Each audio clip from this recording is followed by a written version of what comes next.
Alaikum warahmatullahi wabarakatuh. Ndagana kula musagira ngakubuza kama chagali gatya gago butya bwotambuze emirimu nkwebaza binaye ku Mirequest TV atambula naffe abali ku platforms zinga social media platforms zinga YouTube ne Facebook mbebaza wamu nabo bagenze ku app yaffe genda ku Play Store oziberengo tekamu STV Uganda ngakubafuna app ya STV osobola kuba nti otufune bine bitambula ku simu yo kimanyi nawo ali ku Facebook ofunya notification iti tutandise the sharp talk etandise olwaleero essaawa zinene ranga omukuna vyetu bisedda mu nyumba mwali mutabani w'omugenzi Yowana mbini mama mwana namatovu mama kula musako amanya yake Tariq Nkata yali gatuni ensongo olwaleero mama nga munyivu ngate chichi twamukoze notonjogera ku lunaku lw'abaana ekunaku lw'aba mama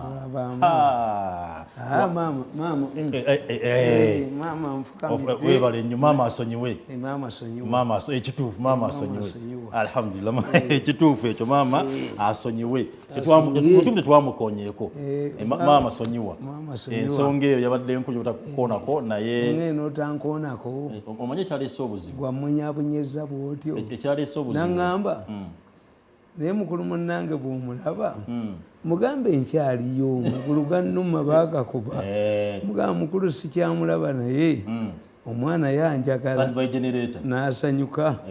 n'asanyuka nnyo kyamuzizaamu amaanyi kituufu nnyo ekyo nze tabija tutandike n'ensonga tuliga tutumira ensonga leero nti stand by gye bamutute mu kkooti naye nga tunakutuuka kw'ensonga nga tutulina ensonga waliwo instance yabaddewo eggulo mu kibuga wakati awo owa military yakoze ekikolo ekyokuba nti yakutuwa traffic y'amataayi n'atandika okuba nti amusikasika nakuba ne ku masasaawo naye nga entabo yavudde kuba nti no military yabadde na patrol yagala eyitewo jamu ekutte agamba traffic sikira nga tuyitewo nalinda omulimu gwange ekiraga kyekyo forces okuba tezeewa kitiibwa. Let me tell you, I'm an old man. Yes.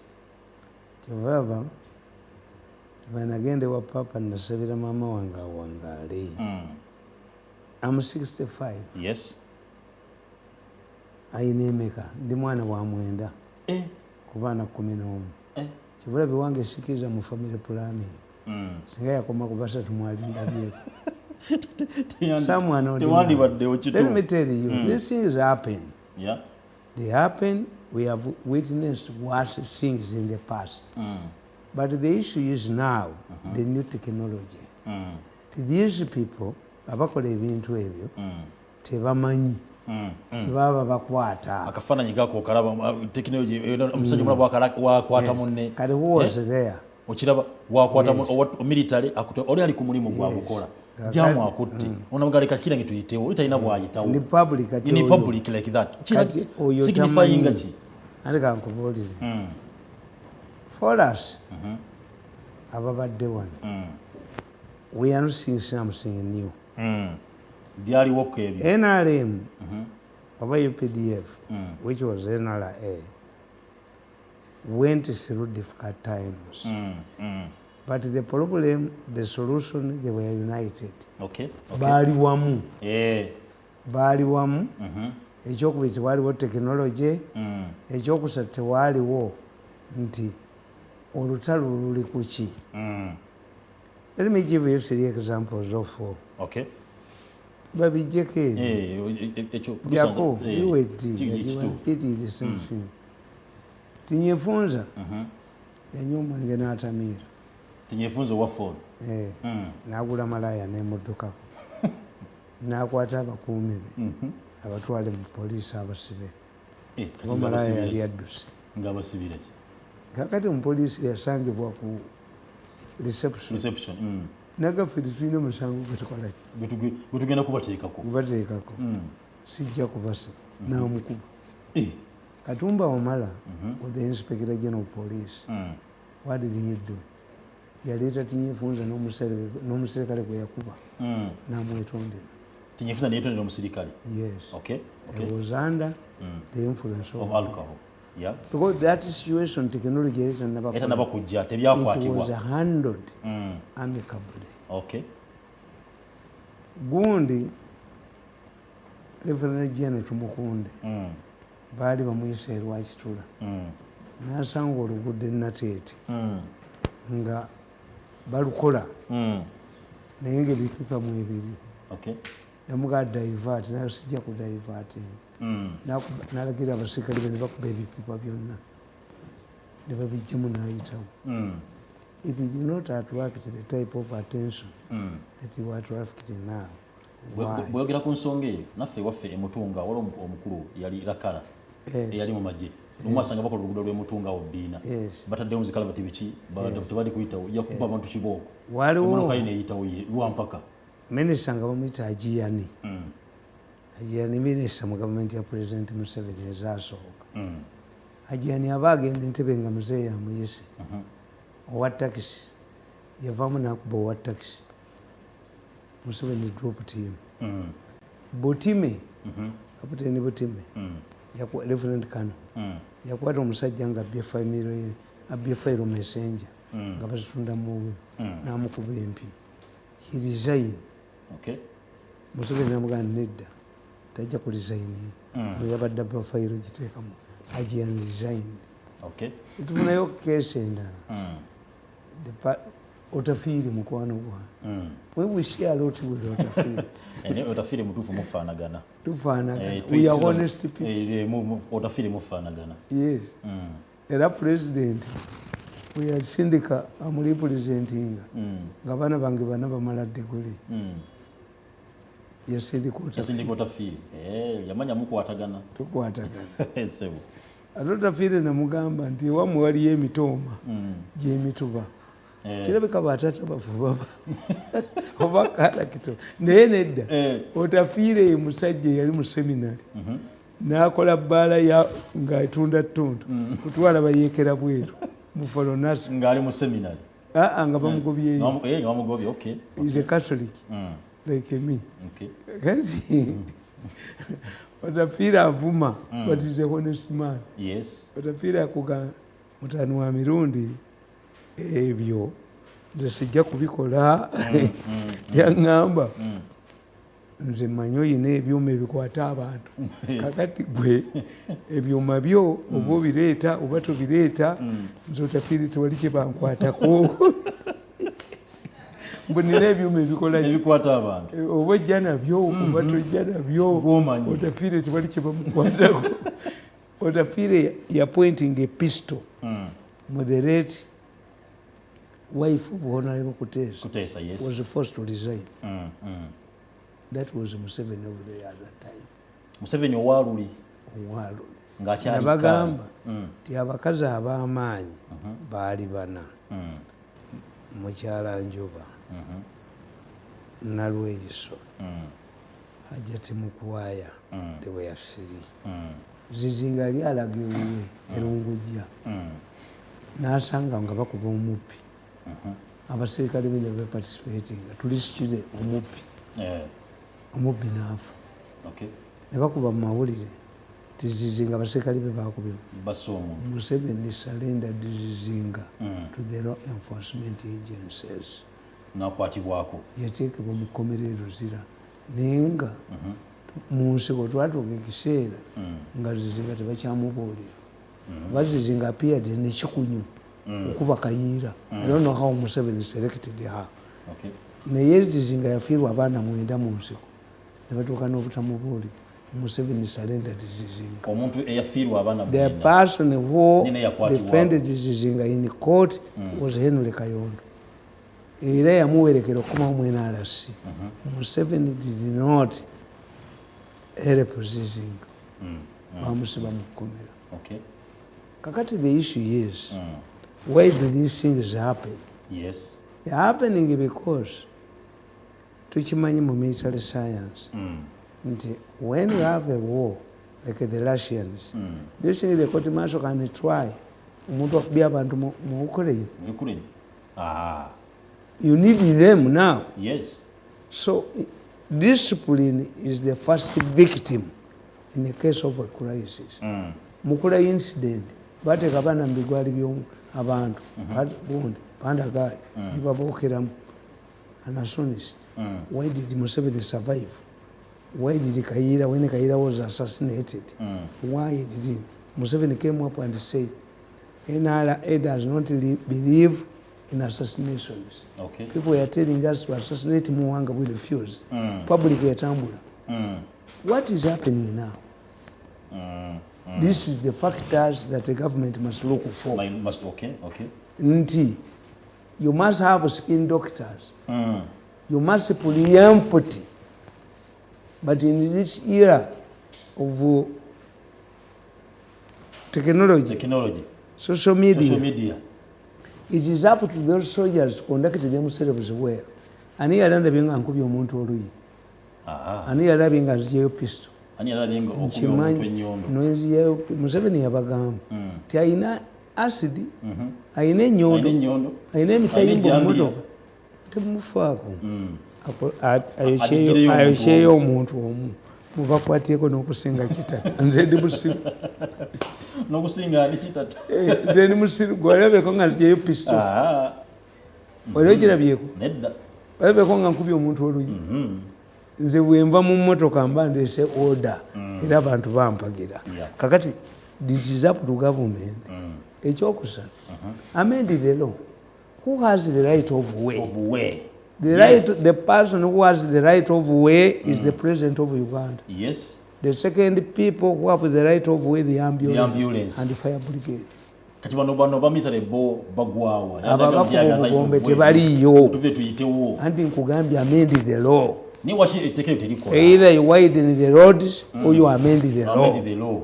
Nange motoka yange eyo gyolaba erimu akagongo ina siren ninga sikalabu ngasikawulira ate nka kuba ngasimira wale byeka nyamale ekana zikanzi yeyo mutwe bwenti batakisi babo kanyama tali ekana yeyo mutwe motoka zekiriye linga zo gulugira bot this is the situation. Okay, I said last night, I was on a program, I said I've been prevailed over by my friends in the government. We have a very embarrassing case. Ne president atuyambe, muzeyi tuyambe. Omusajja oyo ali ku CPS ne banne babajjeko amayinja nga muyisa abantu. Mubajjeko amayinja. Ensi etugeere. Kuba kyolayita basobola. Ne muzeyi atuyambe. Abasikale abali ku CPS. Abali mu musango guno. I'm going to be brief about this case. Okay. A Ugandan based nurse in London, a London based Ugandan nurse. Nurse ali London, yes. Yazze wano okulaba bakadde. And people, Ugandans outside, have feared to come here that they are arrested at the airport. Okay. There has been a rumor, which I did not believe. They consulted me. Immediately the woman left the immigration. She went to the taxi park. A man appeared as if she knows her. Namuteka mu motoka ye ya taxi. The woman woke up when she was in the Matia Mulumba ho. Baitaho Batia. Ekeje abakatuliki. Bamufuidde acid. Bamufuidde caliform. Okay. Kabuli kintu yonna bakikoze ekyo. Bakitutte. The woman went back to the airport and reported. The man was arrested from Mumbai. The suitcases in the sente zonna yabadde amaze okugulako boda. What happened? The woman is in jail at CPS. Omukazi eyabiddwa. And an idiot emerged. That woman was supposed to pay me. I have a Holland title. She was supposed to pay me my money. And it means even the attack on CPS was involving these people. Me, you know why CPS was attacked. Temwali mu bantu ba ADF. How come? How come there was a meeting at the top of the building?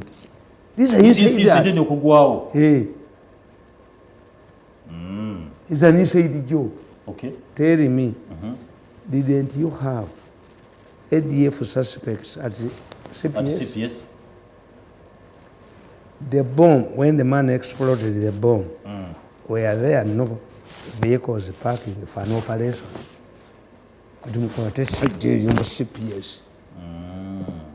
nti olaba omukazi omukazi bamuteganga ajja azze kusasula kununula kyapa kye ettaka liri Makerere was arrested at the airport nabbirwako buli kimu when the thief was arrested I rang muserikale agulimu nanga nti those are my superiors President it tells you why CPS became a target. Me and you there were ADF suspects at the station at CPS. Was it normal for the vehicles that were found at CPS nga baziparkings ebweru? Was it normal at that time abasirikale abakuba bonna okubeera bwali wa CPS? waliwo kyali kipangibwa muzeeyi ekisajja ekyo ekiri ku CPS I rang these people and I told them release the woman on police bond oba ngambe president I rang the idiot he was very arrogant wayo bamukubidde yes I rang the idiot imuga you don't know what is happening. If Uganda is arrested at the airport, are we going to get investors? Tekisoboka. Muzeeyi atuyambye ekisajja ekyo CPS. N'essimu y'omukazi we eri obwedda njikubata. Obwedda nkuba essimu eyo. Omanye ebyuma byange bikwata. Byonna bibayina. Atotya. Zino zigula amafuta nnaku zino zo ziri empya zaffe zetubeera nazo weziri musajja awunya kaalite abagagga bawunya sente tebawunya malaasi olaba essimu y'omukazi ono enamba yeeyo Male Grace Musawo essimu ye eri 075 to 21 6124 or 0773 041 618. Yo mukyali yakwatiddwa. A nurse who came from London. Avudde London. Azze kununula kyapa ki? Azze kununula kyapa. Akwatiddwa abiddwako byonna kyayina ate kati ali mu kkomera. He is in custody. Kikiri e Uganda olwaleero. I warned these people. Release that woman on a police bond. Why talk to the president who offend them was? The man said, who are you? Are you in charge of, are they in charge of this country? Is Museveni and was in charge of this country? Then who is in charge? Who is in charge?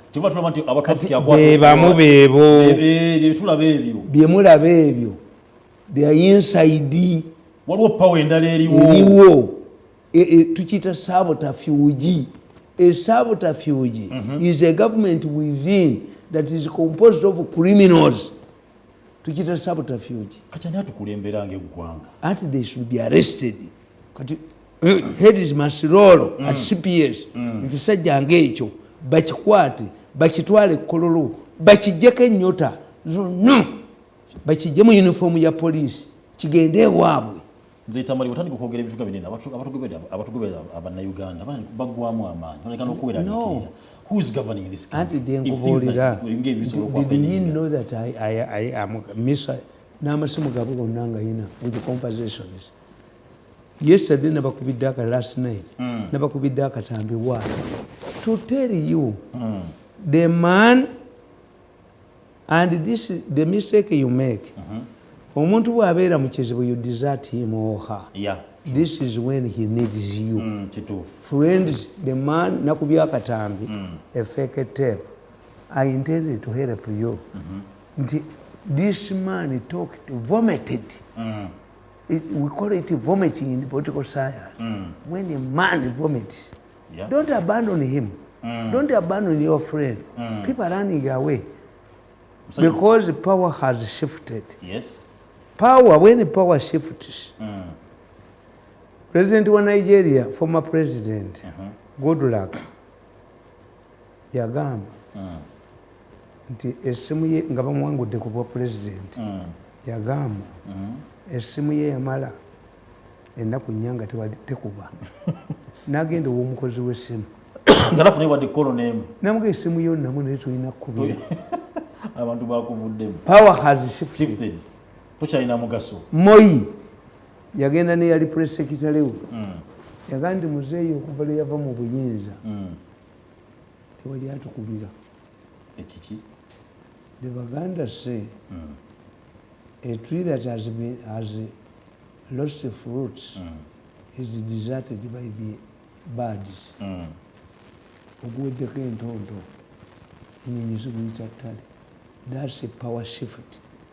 Okay. Margaret Thatcher said, I was in power for 16 years. It affected my brains.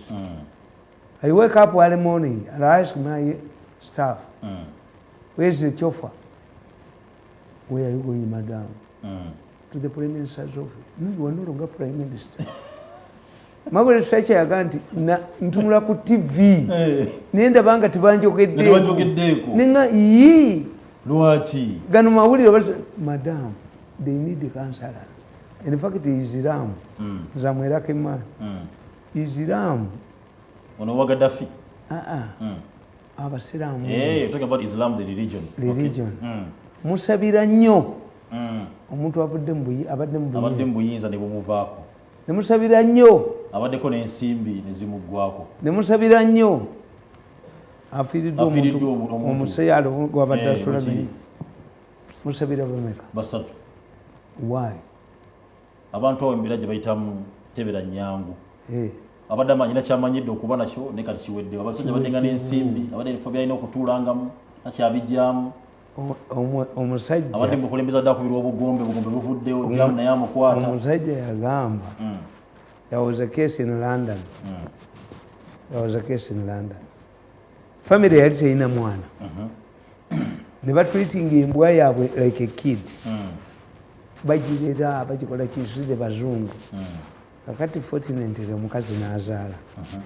When love shifted to the dog, from the dog to the kid, embwa yali omwana yafuna obujja. Yes. Negamuno tebakyanfaako lwakubanga in Kenya they don't advertise much. Ani yawangudde masomero kyebyo babyogera but celebrating omwana bali mu quarters esimu olina apafuminga bulungi mulala agenda okulaba nga pati zonna zikoleddwa the girl hanged herself. That's why the Bible tells us a political son yasaba kitawe byonna nebe yakomawo yamutira endiga esinga n'akola kinamwaniriza.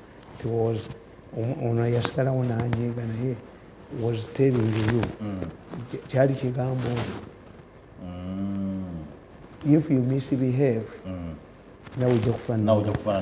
Moi, President Moi yali musajja mugezi nnyo. Nze I've studied Moi politics. Moi yalina omusajja we nga eddisi we bamuyita alina mukazi basolamu babiri nabba ssente ze obuno nga buno obusigala mu musango. Moi n'amugamba nti tusulamu abo bonziba namugamba nze nkubba waayi you don't have a house at home. Teyamusiba yamuzimbira nnyumba ajjewo kiri ekibadde kimubbisa. Omusajja n'abba ssente Kenya mpitirivu nnyo ne ku boda ya Uganda ebusiya yasuulako n'agenda e Congo. Interpol n'emunoonya ne bamunoonya ne bamulya ssente zonna ne zimuggwako. Why?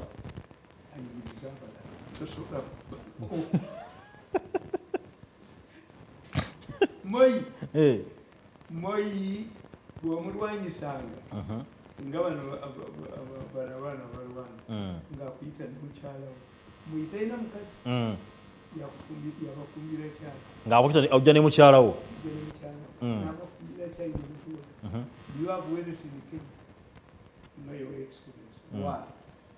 They don't have money. Now what is you working in a commercial bank? Give this man money to start a business.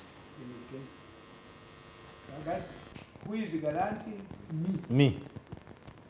Nabuza nyumba kona nyumba yafuna hakuna yo sente ze nyumba ziwa mukazi taziwa omusajja mukazi remembers negundi ono Lukutana bwe yakola ogulebwaza nawo wonna Lukutana bwe wamulamuliranga nti $10,000,000 nga akuwa 15 Jamune mukyala. Bakuzimbira n'ennyumba. Ojja na mukyalawo. Abakazi bali membalinga nnyo. Omusajja yatukolera kino. Yatukolera kino gwe ate gojolongo. Yes. Naye bwe walwanyisanga mmwe ng'akwavuwaza anti tosasula looni eri. Era tebakubanja. Boda naliko okudamu ng'abaavuwaza ne baddayo ku zero yatunda baasi za kitawe wa Raila Odinga ne zigwawo mu auction. Olwalooni eri ng'abookesa amanda. That was the power of Moi. Naye ne Moi bwe yava mu power yali agenda ajja kusigala nga chairman wa KANU n'akola ekisawe ky'ennyonyi ennaloko bajja kujjanga ewuwe nga chairman wa KANU kirimu muddo kubanga power had shifted. Kati mu Uganda abalina amaanyi tuli abakati babiri abatali mu government structure. Nze Nambolozi Kibuuka. Ambulance Kibuuka n'Owerukungiri. Owerukungiri. Mwe muli kamasanyalaze. Nze muhoozi kye yankolera okizanyisa. Bakiira wange kati anti nze gateway. Gwe gateway. Nze gateway. Sasa bagenda gwe gateway. Politics is perception. Ambulance Kibuuka yaba. Abaganda bagamba nti omulalu bamusibye essanja. Kuba abadde akanga bantu nga taliiko ssanja. Nze kase yanteeka kakiiko ke. Muli babiri kati. Tulina Ambulance Kibuuka. Simanoonya ssimu ya Ambulance. Ewange bakeera enkoko bakanyuka bukanyuza embuzi bakanyuka nze gateway. Mwe mulina amaanyi kati. Tulina amaanyi kati. Mwe mulika amasanyalaze. Power has shifted. Kakati ngaye mulina amaanyi. Waliwo nga tunagenda ku nsonga ya kooti. Abasomesa b'eddiini ba science. Let me tell you. Science teachers b'eddiini. Nabawandiikira akatabo kano. Okalaba? Yes, sir. Kagamba ki? Kagamba factors that will affect Museveni in 2021 polls. Nakawandiika dde. Nze ndi nasoma futuristic studies. These days tusoma history. Authored on Wednesday, January 2022. January 22nd, 2020 at my home in Kabalagala. Wali obulayo emyaka emeka balonde? Wali obulayo omwaka gumu. That is 2020. Agazi nababuulira ne mbagamba. Abasomesa bazze basuubizibwa okubaza omusaala. Ali ku diploma million 3. Nkugamba degree ngenda okufuna million 4. Nti nze ekyangobye mu State House. Bagamba akasaala kaganye twagenda kuyingira bibiina. Ekyangobye mu State House. Lwaboogo nabagamba I wrote a memo to the president nti you people don't drag the first lady into Ministry of Education. Minister of Education, okay. If you want to destroy the government, tulina social service ministries. Yes. Mbabazi yazitagetinga kubanga Mbabazi besi yajja ne walk to work to underestimated Museveni. Mbabazi najja ne surgical operation. Tetukyakuba kalifa omuntu tujjaawo awo tukube empiso. Ne mbagamba nti ministries Mbabazi zonna yaziteekamu land mines eziri social and in many cases ministries ezo zibeera headed by women. Sooka osome nawandika ki Minister of Education. Minister of Education. Nawandika ki? I pointed out in my earlier submission that anybody who wants to defeat a revolutionary forces him to undo his earlier achievements. This is why Amama Mbabazi and his team targeted the Ministry of Education. In order to undermine universal primary education, they ensured that teachers were always incited to stage strikes. They would issue bogus reports that UP and USE had lower levels of standard. Remember, this group was not demanding the removal of ministers. This validates my point that ministers allied to Amama Mbabazi were not attacked by media because both were pursuing the same agenda. If the food sold in a hotel is bad, the customers must demand change in the management. However, the Mbabazi team was blaming Museveni but sparing Minister Alupo because she has been part of the Mbabazi agenda. This is why the media did not expose the selling of football fields to investors because this was beneficial to Amama Mbabazi. First and foremost, this was a fundraising exercise and that at the same time using it against the president asserting that he was not interested in sports. Why, like Alupo, he was pursuing the same agenda. In normal circumstances, Bakabulindi would be receiving the same fire from sports lovers. Even after several futile attempts to qualify for AFCON, Bakabulindi was never criticized. Instead, fire was always dedicated to FUFA bosses like Lawrence Mulindwa because Mida was not trusted by Amama Mbabazi. Players were influenced to perform better whenever Amama Mbabazi officiated at the soccer matches and to perform poorly in case the vice president officiated at the same matches. Undermining UPE served three purposes. One, it would underscore its protest to the parents who hailed Museveni for enabling their children to go to school. They also wanted to review the program and prove that it was no longer attributed to solely to Museveni. They wanted to show that this program failed. This explains why the anti-Museveni forces like Zach Nirinjie were criticizing the program. They would create excuses at the beginning of the school term and during examination time. There were also attempts to grab the leadership of UNEB to plant their own people with the intention of undermine the organization. Computers at UNEB were tampered with to delay examination results so that the concerned students and parents demand changes that would slot in their own people. University students were incited to cause strikes and university closures and for the lecturers to hike fees or demand salary increments. All these were influenced by Mbabazi and his allied ministers in the Ministry of Education. The intervention was always not intended to solve problems but to perpetrate them. Yes. That is the Ministry of Education. Ministry if you want to defeat a revolution, you force him to only do his achievements. Fortunately for Mbabazi, you're the Prime Minister, the heart of government. Lead of government business. Ugandans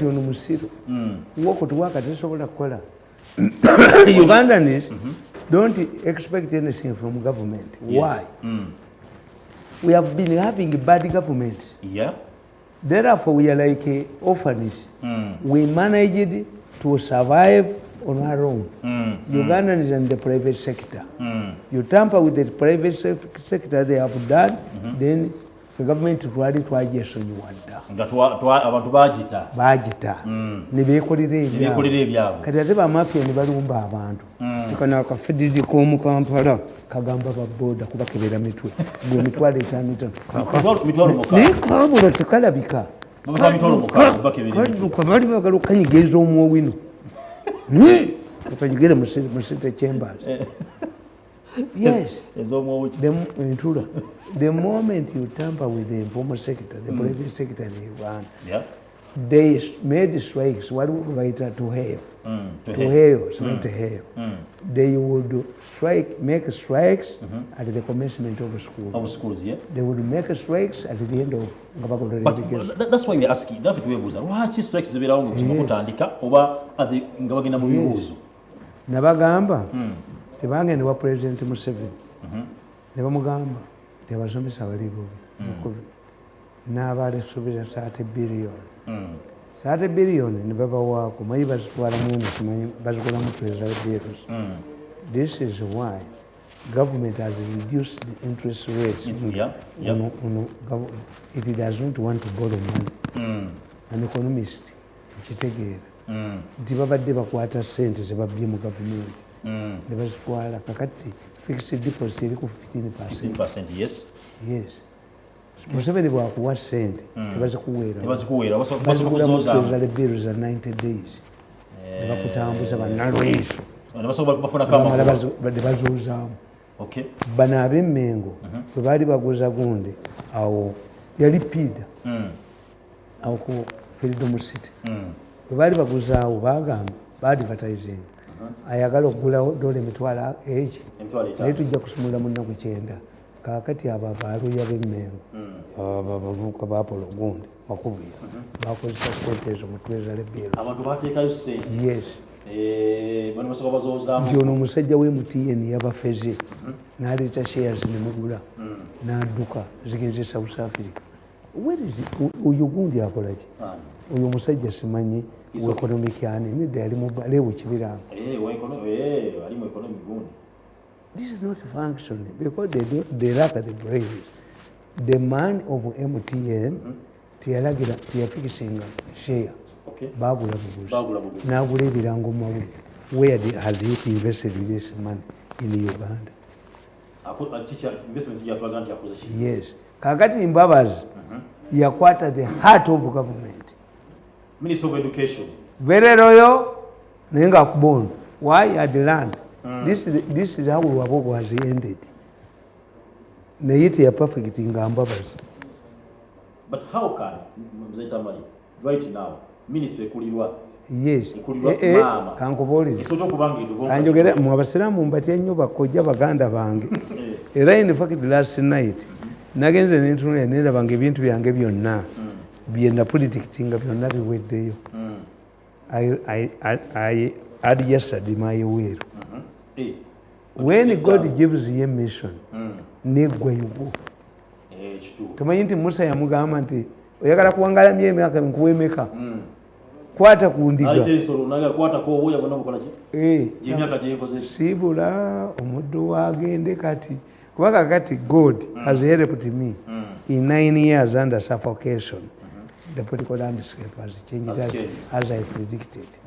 It's only Museveni mu revolutionaries eyakwata power. Galanga teyagenda mu nsuubizi. Omusajja omulala bamuyita George Kavuwa ku United Italy. Yolwamala ku United Italy yena agenda. Ono gundi George Washington ye yafuga. Museveni ize mundalane bamwerere basa mugundi teyafuga mundalane. It's only Museveni. Overall revolution because bakimashi bajeno China tebafuga Kenya. In fact the people who are in charge of Kenya are called the home guards. Abali bakolaborating n'abazungu against them Mawuzi. So I had yesterday my way where we angeli ku video. Because I think God needs me somewhere else. Anti maze miaka mwenda mbakubye nemba tuusa ku ttaka. Kakati I'm needed I can if ye but for me when I look at the people the way yana koze gundi yange ya patwasiza aba mukulu wange yasigira tata waffe mukulu wange seka wazala hamu ne muhozi abana bange anti muhozi mutuusiza kati venifa mukirudi oli contented ndi contented family yange trustee board of trustees kubamba tikatonda taiza kuwa bintu ebyo byonna nga buli kyoyogera kibeereyo buli kyoyogera kibeereyo. I'm worried. I'm a very worried man. Toyinza kubaka katonda ampadde ebyo sisoma mu ddiini nze ni muntu wa shiriki naye le papa atenze gwe yawemekisa. I've survived poison 5 times. I've survived fellowship yankuba okunzija museeta gusi yalimu abantu 10. Ojikubye bwomu one man army. Tumwebaze ne batuula. Lwabogo yagamba musajja mbuuza nagati is not me who wants to kill him. Ne my friend tumwebaze. Musajja nagamba nti when you kill a body the spirit survives. Yeah. Where is it recorded in the video? Who am I to survive? So you worry. Since our president Nemuganda, they have hired the shags and Simunaji. They deployed and another jail. Okay. Kadumba namukubira simu nampita koni man neba muhasa kati yalumbi bus zatamanyi nani can you impound the buses 90 buses those impounding a ministry of transport ku bus emwe yakoze akabenje ezalinkizo nazo enamba zatemeddwako badiva bazamu kola nanyini songa yasinisa amanyu katumba tadduka nanyini bus anti ono yabakuba abadduse ewuwe bonna yabakubye yabayita ku lw'omukaaga ne batajja powers shifting n'agamba ADWay bayite ku sande bagaana okujja mbatandikeko kati Gasumba ye tamanyi Gasumba kye bamukozeho kimanyi anti Gasumba bamukoze bwe bati bano be baplantinga mu Nuupu bavumye Kasumba ne bamuteekako ebimunyiiza n'alyoka bamujjako kakati bo ye Kasumba tamanyi nti by destroying the opposition tubadde tulina embwa yaffe etaluma ngeri awo mwagiteekaawo kakati Kasumba aboogera kati opposition tekyalina credibility mu bantu kituufu which means we cannot create another fake opposition kati abantu bagitekedde nti opposition eriki eri fake kakati bukyagenda with a headless revolution nga teri agikulira abantu bagendaga buli gwe tuteekawo kimanyi nti omukazi wazaala abaana nga bafa atuuka ekiseera n'agamba neyalira myeta mu jjanjaba bwekiri kakati agwamu amaanyi kakati abadde Gasumba atukoze bubi nnyo abakubidde ekintu kyamu tulina embwa yaffe etaluma kati Gasumba ayogedde ebyama tiago si mayembe teepu naye nga bamuzannya akazannyo kamu bamuvumya ebyobumu ku muwala we najjula bazalina kyakumire Quest TV atambula naffe ku mikutu gyaffe egyenjawulo nga Facebook ne YouTube naawe atambula naffe direct waneeno mu ddiiro oba ku mulimu gwonna wetulabira nyongera okuba nti mbajjukiza genda ku Google Play Store obeere nga downloadinga app ya STV Uganda obeere nga osobola okuba nti otufunira ku ssimu byonna byonna ebiguddewo ng'otufuna direct ebyo byonna byonna kuba osobola okubifuna naye ngenda kuba nti nyongera okuba nti nkwanjulira n'okujjukiza gwe nayagala okuba nti nno weefunira poloti ku bbeeyi ensaamusaamu olina poloti ettaka ly'otunda yagala okuba nti baligula ku kasente agenda okuba nti akusanyusa naawe osobola okuba nti weekolera ebirala gwena alina ennyumba z'abapangisa yagala okuba nti ofuna omuntu agenda okuba nti azimanaginga abeere nga kugiramu ensimbi zati zibeere nga azimaintaininga bulungi esigala mu condition ennungi nnyo ana gwa kasimbi okufunamu oyagala kuba nti ofuna ebiwandiiko bya ttaka oyagala kuba nti ttaka liripuntibwa oyagala kuba nti ttaka lirikolebwako titles oba zitwa special titles oba oyagala kuba nti nno gwogamba nti mbutuufu nange gye ndi eno njagala kuba nti ngula ettaka n'akasimbi nfuna kampolampola balina scheme waliwo scheme eriwo nga yo yakusavinga buli lunaku osobola okuba nti olika akasenteko buli wiiki oba buli mwezi osobola okuba nti nawe weegulira ettaka kwa senteko naye akakugyamu ng'omuntu abo bokka tiri muna asobola kuba nti asobola okujjako Info Trust Property Consultants wali eri Entinda Semawata Road Port 79 osobola kuba nti 78 osobola kuba nti obafuna ku namba y'essimu eri 0709 98 1937 0709 98 1937 oba 0774 322305 774 322305 Info Trust genda oduka biro osobola okuba nti weefunira ettaka etteeketeeke balina estates oba balina plots enteeketeeke ku makubo nga Kayunga Road balina ku Hoima Road ne Bombo Road naawe omukyala bamama mwenna waliwo ofangayo yammwe mwekka osobola kuba nti weefunira ettaka etteeketeeke liwadde okuba nti lirina n'ebiwandiiko byalo balina ekyapa ku milioni ziri 4 n'ekitundu ettaka oba n'emilioni 3 n'ekitundu bamama bokka bakyala kano kabakyala bokka ke kaliwo duka osobola okuba nti weefunira ettaka osobola okuba naye ng'omukyala obaako n'ebibyo nongera okuba nti era nga nkugamba lwegagala okuba nti nno onyirira otemagana olusuube nga luli ku muzuuli osobola okuba nga gwenna oli oddawo ebizigo byakwokya olina binamakula olina embalabe olina mugaba agala kuba nti nno otereera osuubire nga lutereera bulungi oba obeere nga toyagala kweruka oba oyagala kuba nti omaitinga ka skiniko ka natural colour ngenda kuba ngamba genda ali ku Brenda's Beauty World osobola okuba nti akuwa ka natural oil obeere nga oteera bulungi naye omusajja yena ayagala okubogamba nti ofiiringa dize owulira nga bwekasera ofunamu ka stress okoowakoowa genda bakuggyemu obuta mu mubiri basobola bakuggyemu n'okuba nti bakuwa ka massage obeere nga otereera bulungi nnyo ddala Brenda osobola nti omusanga wali eri ku Kampala Road oba ku Mabizi Complex awo osobola nti omusanga Enaalya opposite Old Express Station oba Mukono kizimbe kyo opposite National Water osobola okumufuna ku Ejjinja Jambula Street Arcade 82 oba Masaka Elgin Street ekizimbe Twin Towers Brenda's Beauty World asobola kuba nti nawe alina omwana agala okuba nti nno omwana oyagala afune omulimu gwakolo gw'omutwe akuguke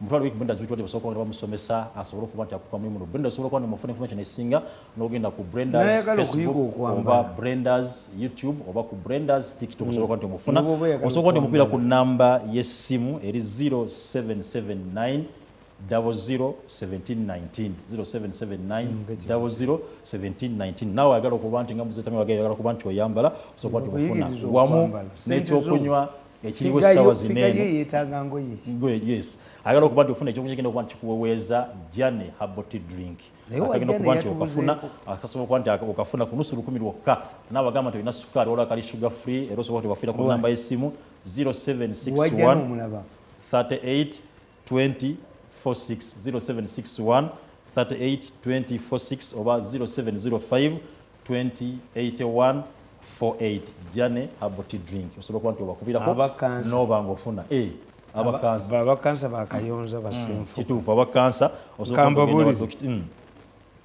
Kenya kansa abali Kenya bagenda mu mawanga malala naye babagambye mu getting calls from Kenya nti is it true nti abakansa wano bawona yes they want to come here kati mwetereze bakayonza mwetereze in fact the government should move here nebabuuza bye baagala nebayambako nebakwasizaako nze kino kyonna nzaitamanyi nkyogerako nyo gavumenti egamba build Uganda build Uganda naye ate mutavayo kuba nti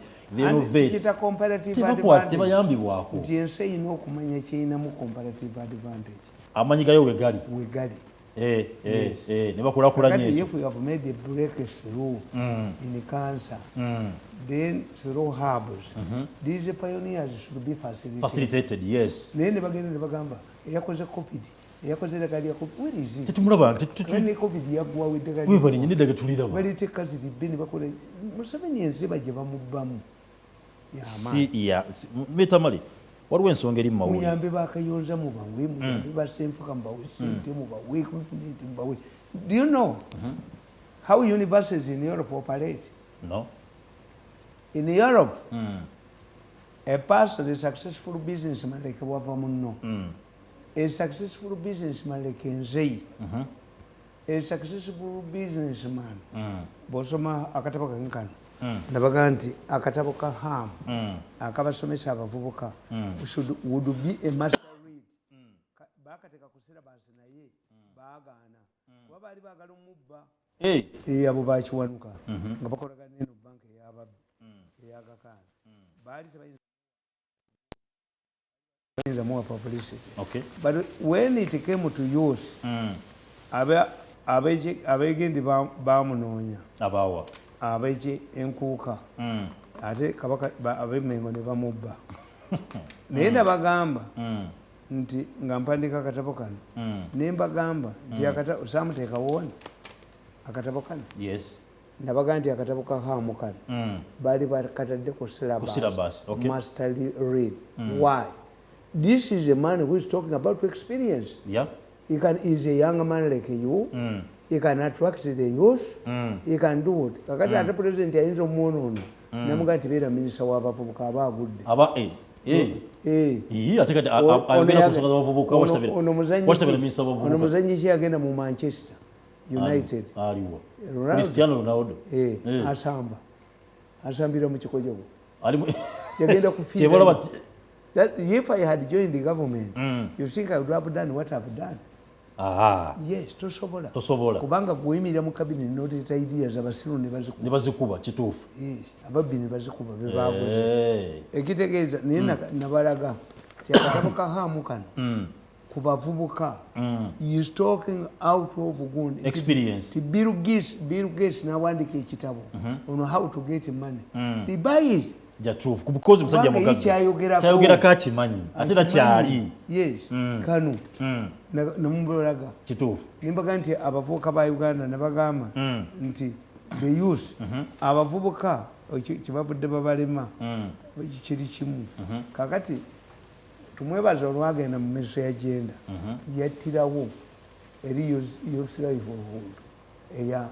eyali etambula YLP nebigirimaani yegitta singa otunula youth gundi eyo yali akoze project bigirimaani aginako ne patent so I said nti mmwe nkuganda for instance katono nnyo for those engaged in small scale agriculture they need two things the bavubuka money as a startup capital and support funding until they harvest they also need cheap and reliable transport means to the nearest market.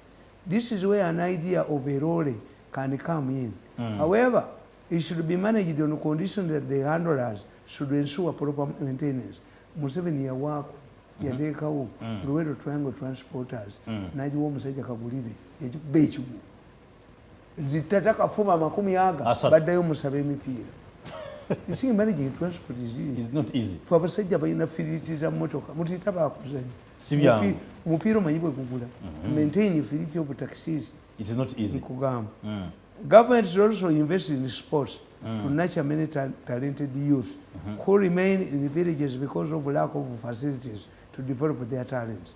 They should be identified at an early stage and encouraged to develop. There should be a policy to construct a modern stadium in every district. Kagame kyakoze.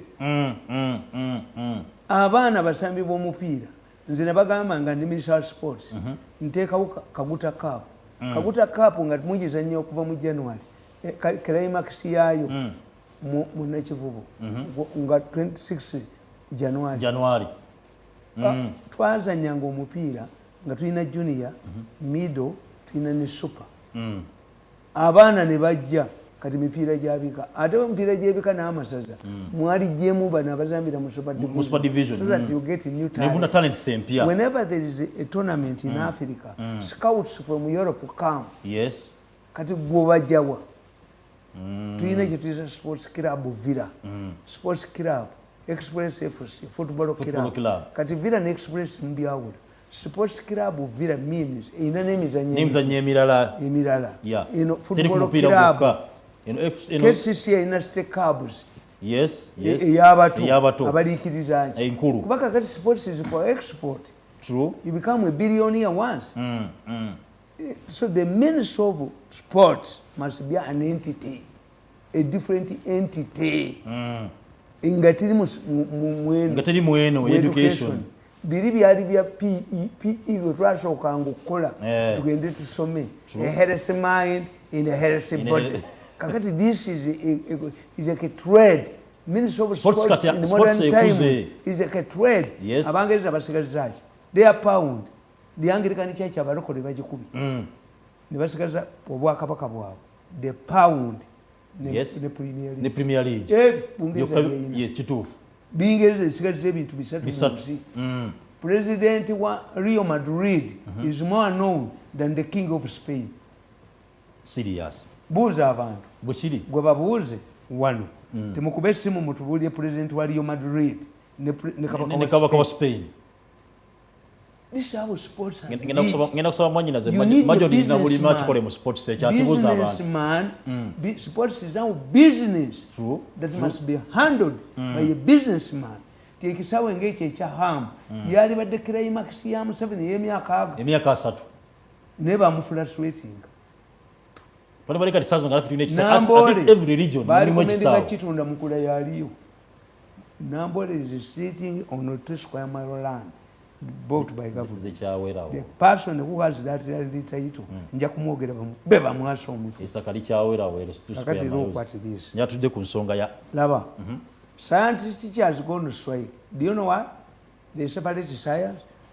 Even where Museveni says that the science teachers should be catered for bebedi nikitegeeza nabo yadi akamala okukyogera wanene nti sente zigende mba science ni Museveni gwe bakubye mabegane maaso mu ggwanga lye onakuwa abakozi aliwo n'atya basi yeruziranga bamujjeeko bamuzanya abakazi fe abaganda tuga nti omukazi akunoba n'atakuweebuula oba batule ekyokola giviire naye tuyinza kunvuma batule ng'oli mu makaga yakamala okukyogerako laba bano babira mu ngoye za UPDF ne batakuba amasasi ne mukwata kitatta bano ba amasasi ensina etya laba kituufu ekyo bajja bata laba ono laba olupapula lwa gavumenti awo bwenyini mwajagala awo abantu 14 million people ate balina kubanga bantu bakulu kati fe abatambula n'ennyondo 14 million Ugandans mentally sick ani yabakebedde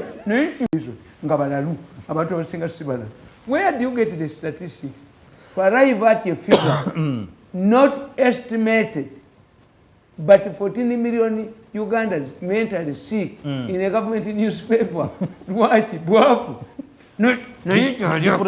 era nezisigalamu nga tebaligo nezisigalamu nga tebaligo biridoni oli yalijjayo ng'alowooza mulijja kutwa olwavaamu ne bongeza ssente nze ensaaga neoperation nswere empunu should go to media center nswere empunu should be an advisor nswere empunu mutani wa Mirundi tabeera advisor tagenda mu new vision welfare in Uganda, an advisor in Uganda's case is welfare.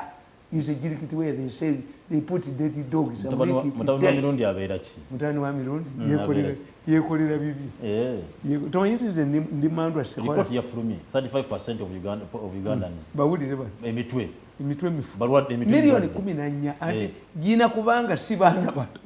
Teri bebi azalibwanga. Kubanga effects zibalese. Bebi azalibwanga mu Larunda Musa. Abantu stress. Yali waffe ku kyalo. Bayina ekiwubaalo, obwavu baluma. Emirimu gyadobonkana mu COVID. From the horses byebirese obuzibu okulwala emitwe. Kati kidoni kitudde. All of the idiots in the new vision are there. And Museveni is sitting. Are you refuting that this? 14. Who can come to this country to invest in money? We are 14 million people. Of your people are mentally sick. Tukwata kya mukaga mu Afrika kati. Kirina omutwe oyinza okuga nti bataddeko nti ngoma bagitaddeko gundi. Obiwakanya bino omuzeyi Tamale. Where do you get the statistics? This Amucheya. He intended to tell you we are going through hard times. Hard times. If we are mentally sick, how many people are killed on the street? Soldiers have guns. How many soldiers kill people because they are mentally sick? They mentally sick. Those who are carrying ani yakutte tanka n'agyolekeza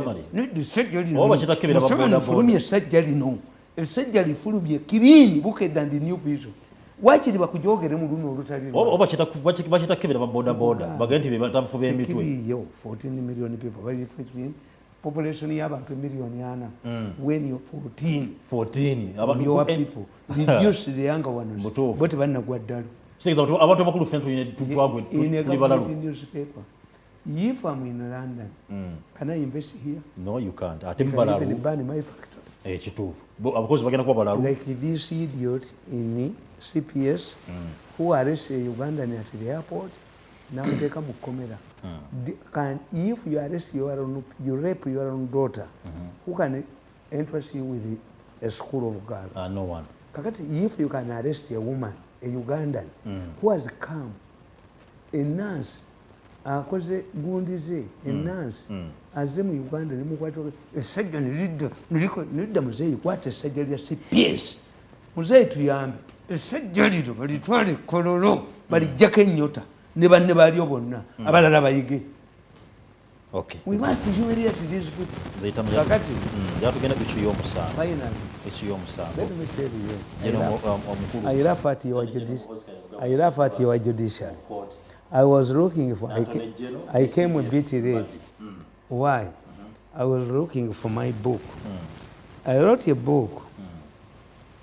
Katulebe n'akanoonya ne kamubula. The Land Fools. The Land Fools. Nawandika akatabo The Land Fools. Nenkatereka. I wrote about judges and lawyers. The Land Fools. Yes. You see,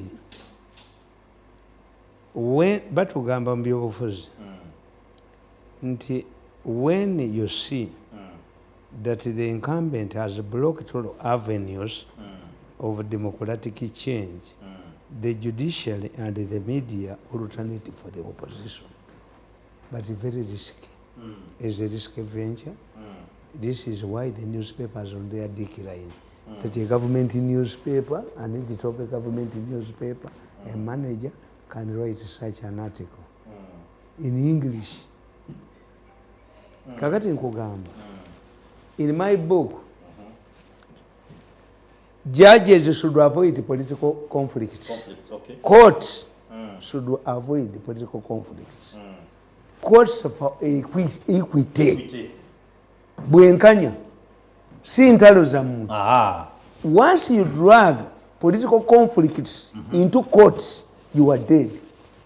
Because they are telling you that you become liberal judges. Musale misango ejembwa. Kakati kumukamba buli. Let me give you 4 examples. Here and outside Uganda. Okay. In Kenya, there was a conflict of succession, like we have. Chinyata yali musajja mukadde. Abachukuyu ne bafuna omuvubuka nga bamuyita Jeje Kaliyuki. Very young, handsome. Okay. He had a lot of unexplainable source of money. Jeje Kaliyuki. Kakati bwe yagendanga nga naye muto tategeera. Chinyata muhalambe bwe yatonanga emitwalo 10 nga Jeje Kaliyuki atonaaga. abiri okay kakati jeje Kariuki to eliminate jeje Kariuki ne bateeka gondi waliwo omusajja gwe mbagamba bulijjo eyali omutemu Kenya alowooza nti ajja kufuga Kenya atolo cost Mboyiko Inange n'atega bomu mu Nairobi n'atega ne bomu mu basi zigenda e Mombasa. Kenyatta was confused nti jeje Kariuki ayina abayekera abatta abantu kakati jeje Kariuki bamutta jeje Kariuki bwe bamutta yasigaza essimu ye omukazi teyababuulira nti essimu erecording. Do you know in 77 somebody to have a recording phone like my phone here ekwata eggwanga lyonna kakati Kenyatta n'akola ensobi n'ateekawo fulo n'agiteekako omusajja Joseph Martin Shekuku yali musajja firebrand. In P7 I traveled to Butere to meet Shekuku. Wali mu P7 anti muganda nga yali Nairobi nga gyasomera mu university nga mpeereza amawulire so I come to know Kenyan politics at a very early age. Kakati ne bakwata abasajja bennyini Kibaki yali ayagala nnyo jeje Kariuki era gwe bakkirizaiko okwogerako ki 75 ku mukoziika nabaga tujja bakwata Kibaki musajja yali mugezi naye ng'amanyi ti Kenyan politics bakutta. If you want to survive a tiger dress like a pig. Kyonvudde baba nonemva madi ngakati muntenda kakati bakwata omusajja Masamayinda eyatega bomu mu basi eze Mombasa naye nga bwani wa Kenyatta. It was intended to undermine jeje Kariuki tiyatega basi muki yarese tourism. The man was taken to court. Kakati ne baleeta obujulizi bwonna. Judges in their arrogance, their usual arrogance. When the judge was summing up to convict the man, he asked the man, this is not fiction, ask a Kenyan politician. Omulamuzi n'ambuuza, what would you like a court to do to you? N'amugamba nti, my lord, I want to have lunch with you and sleep with your wife. Omulamuzi n'amugamba, ali mukaguli yagambye omulamuzi, even God cannot grant that one to you. Namusindika committee. It is not fiction, it's a true story for these judges. Kakati wabaawo ennaku ezi omusajja n'afuna essimu mu State House Nairobi omulamuzi ti I want to have lunch with you. Yes, the mulamuzi believed nti Kenyatta was happy okonvikitinga ki ono kye yakoze. Yes. Oh, you can come. Omusajja omulamuzi, this is not fiction, you go to Kenya and ask. As the judge was waiting his visitor from State House, because Kenyatta is very happy about what the judge had done, the real man he sentenced ye yajja ne badda ku lunch ng'omulamuzi n'emmere tali. bwebagojirya najjayo livolva ye nagiteeka ku tteebo ku dining table balya omusajja ono gwe basiba namugamba I've come to kill you. Omulamuzi n'amugamba spare my life. Even God cannot spare it to you. The same statement the judge had made in the court. Omulamuzi n'amugamba nti njagala nakwebaka ne mukazi we. Yes. Ati kinakusaba luli naye teyakikola yamugamba nti study Kenyan politics. Si buli bantu bonna nti obamanpantalirako amagalo. The man walked out. N'amuliko omulamuzi. Abalamuzi b'e Kenya bali cautious okuggyako Malaga. At one time, the Chief Justice was a DPP nga ayina diploma, Bernard Chunga. It taught to the Kenyan judiciary not to be arrogant, to avoid the political conflicts. These judges should go bagende mu Aristotle bajjeyo akatabo akawandiikibwa musalafu before they venture into political conflicts. Judges, courts are for equity. Nti somebody should go to court and say, I'm also a candidate for the presidency, but I'm not enjoying the same facilities, this man liberties. When we become candidates, you go to court. Nti Bobby Wine. Statement is all. Are you scaring judges? Genda osome akatabo ka Musalafu. Musalafu yakube emundu kuba okunula gondi. Pakistan was separated ne gondi. Era twakitanga West Pakistan ne East Pakistan. Eno gye muyita Bangladesh. Fe kyali kivumu. So in Bangladesh. Basooka abahindu basigale bokka. And that's why this man was killed. Indira Gandhi was opposed to partitioning India. India, Pakistan, Bangladesh is already in siege by 47. Okay. Kakati Musalafu yakube mundu mu ntalo ze Pakistan ne India. Very celebrated general. Yep. Kati yali amekamanda aba ina java nayagala okulandinga nga wana landing Entebbe nga baagala afiire mu nnyonyi. Abasiru who don't understand complicated issues nebamugaa nti genda ogwa eggulu ng'amafuta tegatuukayo. Amekamanda aganjagala kulandinga Entebbe nti no, you go to Gundi, there's a traffic jam. What Musalafu did, oba communicating atya abaserikale bene bawamba government, Musalafu nafuuka president just by mistake. Just one mistake. Don't land. Genda. Musalafu abalamuzi ne bamwereegamu yabakuba mu kkomera bonna. Kati nabo ne bamwetegekera ne wajjawo gavumenti empya ne bamutwala mu kkooti bamusindika e Luzira. Musalafu yejjayo pisa abalamu they scampered. N'enkalabi zaabwe ne buyigi zaabwe ne badduka is to kuyingira mu political conflict. You go, let the judges buy this Musalafu book to update the education. Okay. Because mine, the Randy Fools is Sakaba. Tibeni Chiwanuka, a chamusa chari chim. Backward Musajo Muzum, nga want to see the white pumpkin in Makerere. Later, man, you could type in. When the band was arrested, was picked up. I mean, his intelligence was efficient. Nga miso. Never mukwata.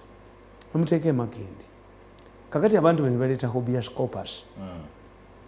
Amini n'abagamba ti omusajja mumute. What was at the consensus is kumuta. Beni Chiwanuka naga nti kooti yalagidde habeas corpus. Amagye tegayinza bukwata. Mariamu bunaga nayenda embwa. Twakwata power yaffe ng'erina mu kkomera. Agambye atya? Beni Chiwanuka bamujja mu kkooti n'ebitabo tebyenyeenya. Mu political science tulina be tuyita ba realist ne ba idealist. Nyamu realist. Oyogera mazima. When I move against something, I'm a realist. I'm not an idealist. Nti empologoma Bible yetugamba nti waliwo endigalo eziteeka omutu gwayo mu kamwa kw'empologoma. This is not the time. Kanusike kaseera. Ne tufuna omusajja omulala Jerry Rawlings. Jerry Rawlings, Flight Lieutenant Jerry Rawlings, mama we munagana kitabe mu Scottish mu kyotala munagana yabaga nti government ngenda giwamba was arrested ne bamutwala mu court excited judge sentenced. Abajazi bajja ne bamujja mu kkomera ne bawamba government. Abalamuzi ne badduka n'engalabi zaabwe ne zisejjembe ne badduka nazo. The judges then away. Rawlings was picked from prison. Top to the government. N'agibeeramu. Ate bwe yamala okubafuga emyaka egi n'abaga nti kati ntaddewo kolona nzizeeyo mu balaki. Naye bwe mulonda ababbi njagiddamu. Era yagiddamu eya Dr. Liman n'agikuba n'agijjamu.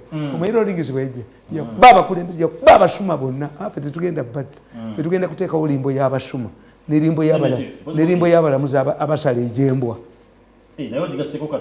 Anti waliwo omulamuzi yagamba mbu vetting means academic papers Is that what is contained in the constitution? Oyo agenda mu lyombo y'abasala ejembwa. Oyo agenda mu lyombo y'abasala ejembwa. No, I've told you that the judges are involved where it is equity. Nti Kayiira in 1980. Kayiira, Dr. Semwogerere bagenda mu kooti ne bawaaba. Tule yagibwako mu bukyamu. Omusango gwali mu Chief Justice Wambuzi, who is still around. Luwuliza Kirunda najja n'agamba, we cannot accept nti Wambuzi asobola okubeera fair. Why?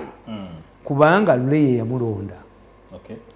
Kooti negenda mu session, si eyo Winyeddolo. Negenda mu session, neekomawo. Nega nti law is law.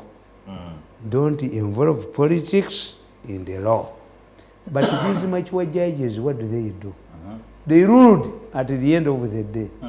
Lule was illegally removed, but this court has no powers to install him. And the two parties must meet their costs. These are Mukibuzi Wambuzi. Mukibuzi, Teguli. Babu wasinze. Tegule yagenze kukuma Ssemateka. Yagenze for the good of our constitution. Let me tell you. Ssemateka agamba ati. Anti babadde butudde. Owalo society, omukazi walo society yadduse. Ate abakazi bwe batya ennyo bagenda mu nsonga. Katuyinza mu nsonga nga yakunyo. Bwe badduka abakazi kasita batya ennyo. Agenderawo mu nzu. Kati walo society ayinza mu bagenzi badduwa futinga epeti. Ono Ssemateka. Bayoddewo ono yekabe. Don't create situations that are not necessary. A person who can, let me tell you, tuyina kyetuyita gundi code ya UPDF, who can easily interpret it. Let me tell you, omusango gw'abasiraamu ogwa Luwemba ne Kakooza, constitution y'obusiraamu yagamba nti noting that we are living in a country dominated by Christians, we shall never, and the judiciary is dominated by Christians, never take Islamic cases, conflicts to courts of law. This is the constitution. Never take a word to Magirisi Wulama. We will handling issues of Abasira. Era abalamuzi bagamba Luwemba ne Kakooza nti we have handled involved ourselves in this case because both of you contravened your constitution. Next time refer to your constitution. The mature judges, Sivano, above Winyeddolo. I'm telling you, the amateurists.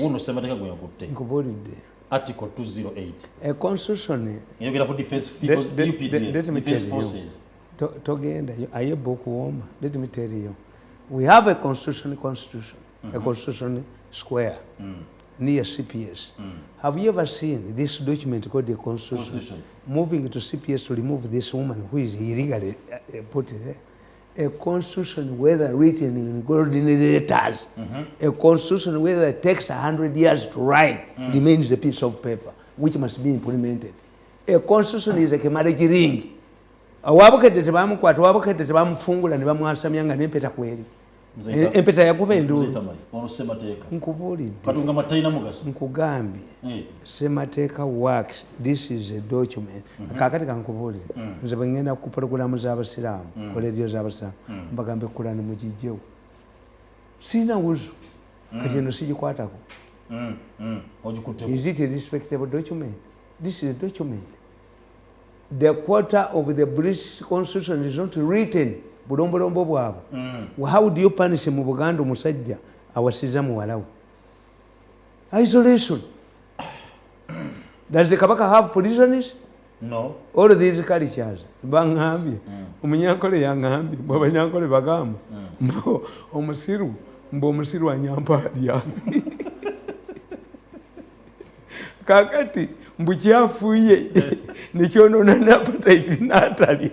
Anafu Abaganda tukiina nti bw'ofuuwa ng'ojjula ogamba nti gonna gunaabulira gonna mukagwa mmere era tolya. We have the same saying mbu omusiru anyampalya. kakati naye ati kiyinza okuba nga okunyampa ng'olya. Food is creating space, gas is coming out to create space for you. I'm telling you, waliwo abanyampanga balya, abanyampa balya, waliwo abanyampa balya. Ebintu ebyo biri nkugambye. Teggule yagenze nkugambye tewali ajja kukufuga maje. Standby generator takkirizibwa. Amaje gonna ng'akyali mu maje. Njagala nkubuulire. You can't read, you don't read. During Chancellor Kohl's time in West Germany, it was West Germany, he was on a tour outside Germany. And the Minister of Defense sacked the equivalent of the Army Commander. Namugoba, Army Commander. Chancellor Kohl cut short his tour, went back to Germany and installed the Army Commander. The argument, the Minister of Defense was a Catholic, a strong Catholic. This man was seen in a homosexual chief. When Clinton was coming to power, he said homosexuals will not be allowed in the U.S. Armed Forces. Will be allowed in the U.S. Armed Forces. Yali adumira amagye ga America, George Powell, yamugamba, if you allow homosexuals in the American army, I'm going to retire. What did Clinton say? He changed his statement. Don't ask, don't answer. That's the powerfulness of the military. Don't ask. Don't ask. Don't answer. If you don't ask me, my status, whether I'm successful or not, don't pull around with the military. Tujja kubalaba ne wigiza bwenga badduka buno butegule mbwa buzenyira ku bintu by'ebutamanyi. Tegule yamaze biseera. Bamukozesa bukozesa. There's no case to answer one. Anti kubuulira. Who safeguards? Why do we have a military council, a court martial? Why do we have a court martial? To deal with the soldiers. Do you have a judge's court? Do you have a lawyer's court? Which do you have a police? This is a court martial. The police has a police disciplinary committee. Mzee Tamale, kyogeza okugamba nti General Muhoozi Kainerugaba kyagezaako okukola kituufu. Singa mubadde bageze mwaligambye nti nze kyembagambye nti Muhoozi musajja mugezi. He has not deviated from the army. Muhoozi has never expressed interest in the presidency. Muhoozi is not engaged in the presidential campaigns. He's not a candidate. Do you listen to his speeches? And who knows? Who knows the boundary? Museveni abakuba emyaka 10. Museveni yabagamba temulina vision. Mwalowooza nti vision wisdom, vision cleverness. No. Wisdom, a vision is an idea you have today whose fruits will be realized in a period of not less than 20 years. That is a vision. Where were you when Museveni was appointing Afende Muhoozi advisor special duties? Can a judge tell me what it means, special duties means? Let the judge define special duties.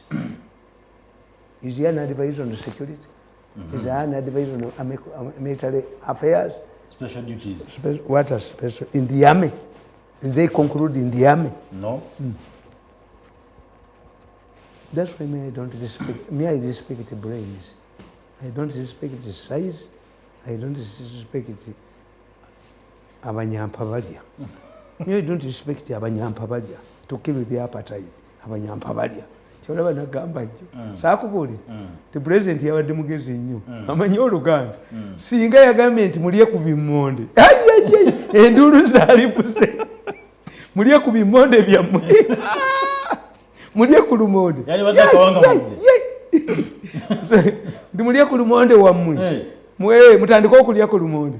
Abantu bali Abaganda baalizenga n'okukola nga bazze nti tufe tuli ku bimmonde byaffe kubanga lumonde means something else. I don't know how Baganda created an impression to compare lumonde to women. Awo tuveewo Mzee Tamale. Yes. kakati tebagamba tumalize ensonga eno ey'omusango temuzirya amazina ga kikiga mu nyumba nafu binayisa yakobo ito gyoko maje yagwa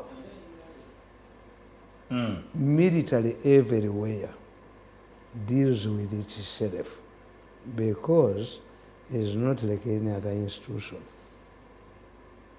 Abo bategule bazinjira amazina g'ekikiga to get a right. Bakawani bajoka bajeka kubomutwe bagwazi. Must be don't be excited about the military. You want to create a swap. Yakulidde the coach. What have you lost? Courts deal with the equity. In fact, it would be the court martial complaining. Somebody would go to court martial and report. Equity. Yamulidde coach. Kasajja gwe.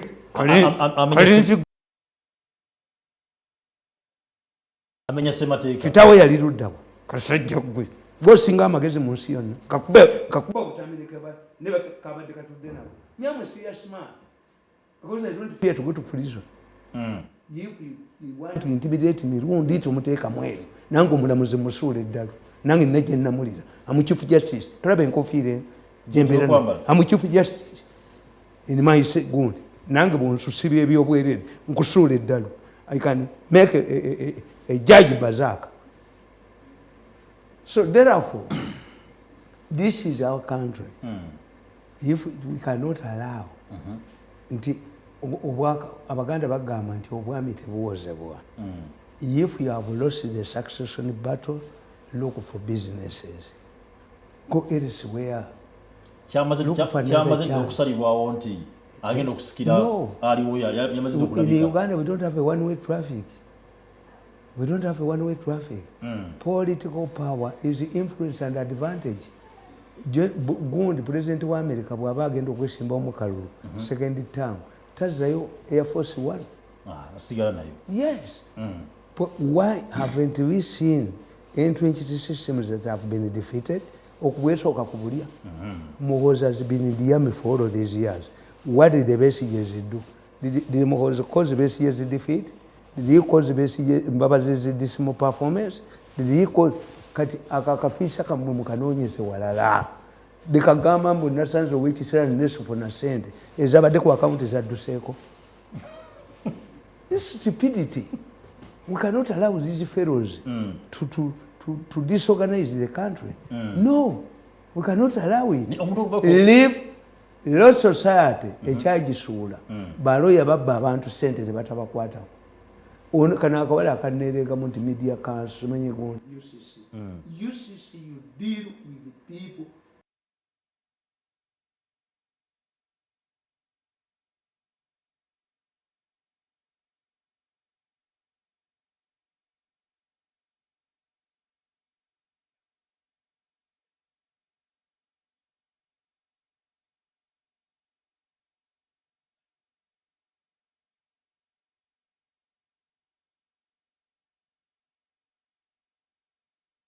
Political landscape has drastically changed. Yes. Accept. Ngatumaliriza. Ensonga eno okubanga. Kakati mukamba bose. Asooka mu muzikiti nga bagenza okusaala. Allah muwa empeera ey'enjawulo. Asooka era lwaki Allah teyawa bano babeesigye abasooka mu muzikiti? You tell me. Ekyo sina answer. Yes. Ekitegeeza kiri kikola mu muzikiti era nabagambye ti ekintu kyonna nga bakugambye tiwaliwo golodi yali mu muzikiti otuma musiraamu okumubbayo kuba bamukwataga nazze kusaala negwe omukafiri bakufungula empale tomanyi nti ekampala mukadde waliwo wasaidi waliwo waiso gwe bagenda ekampala mukadde akette bagenda omukebera empale nga simukomole bamukomolera waawo n'okusindika omuntu for deployment mu basiraamu ng'agenze ketta muyina okuba ne trained Muslims abameritingira mu bano. Okay. Yes, if you want to steal something from the Catholic Church, get a priest. Kuba you can access never era waliwo omukazi yali mugezi. Omukazi yali agenze kwenda ng'agenze kwenda mu loogi. Kaakati baabafuluma nga ne baayingiza. Ye omukazi yakola yakwata bbaawe. Namukuba namuganze nakutegedde nti ojjawa nti nange nkusanze owange aliwo kuba ye omukazi yakwata bbaawo ono bwe nadduka kakati ate abakazi bajooga nnyo bannaabo owoono yalemerawo yes abantu bagenda okujja naye musanze afulumya nti where is mine owange aliwa nze nakwetegekedde musajja gwe tioleeta abakazi wano owange yaaliwa but the man had escaped but because women are arrogant against their goon ono yasigala kuga omusajja wo omu yekka the woman defeated the man but both of them had gone to ways so it means nti ebyo bye mulimu bya bwereere confront the problem as it is. Okay. Why do you fear? You dismiss it Ugondi Muhozi as a non-starter. Ne tweets musiru tamanyi na kwogera kati ani amwogerera. Don't use mu political science batugamba never use short-term strategies to solve a problem. Short-term strategies don't solve a problem. You wouldn't see tweets yes I can be Bush yali tamanyi Lungereza yagende Japan nakola statement emu gundi negwa economy ne bakomawo yali mwana wa mugagga but the moment you become the president of the United States you get handlers not Museveni's advisors. These advisors for welfare I cannot sit in their tent but handlers a handler and an advisor completely different issues. Yes. So sigala kubanga sokoni na kubamba elekeza mbale balungi nnyo fana lipa tukomye makasera kangena kwebaza omukuru wagaba Isma chairman wange waliro kuvenna kawa webale kwantu tubera ku butuka Nambulozi Kibuka sani baba zinkwebaza kuvenna kawa omukuru Ambrose Kibuka yakolezeza omuli kubalukungiri banonya nabadde nyumya naye oba abantu bamusupport batya nabadde awo wembeera wendi enkoko ne bamusupport bwe bati ngayimiridde awo ali nawo ensi neekuŋŋaana banoonya Ambulozi Kibuka ate bali balowooza Muganda Ambulozi mu Bukatuliki amannya gano gamatiya mulumba gaani bagatuuma I don't know how old is this young man Ambulozi Kibuka mujulizi kati alina okubayo n'erinnya ery'Ekinyankole the Vatican adapted amannya g'abajulizi as Christian names kati Ambulozi Kibuka linnya nga bwe yalibadde nti John oba Joseph kikutegeeza generation yesi yawalanya naye abadde mugagga era mwana wange bifaanana bifuna Ambulozi Kibuka era mugagga musajja mugagga ettooke weriri oye tanoonya sente ajja tugobera Bukabanda ajja tugobera sofa sinalaba sewava waayimiridde wonna omukama abangulu yatusingana olunaku lujja kuba lwa mukaaga programu zaabike saazijja kuba 4 paka mukaaga. Assalamu alaikum warahmatullahi wabarakatuh. Sports ne mwana manager na bulime wamunisaka sinsekara ba kusedda bali tova Quest TV.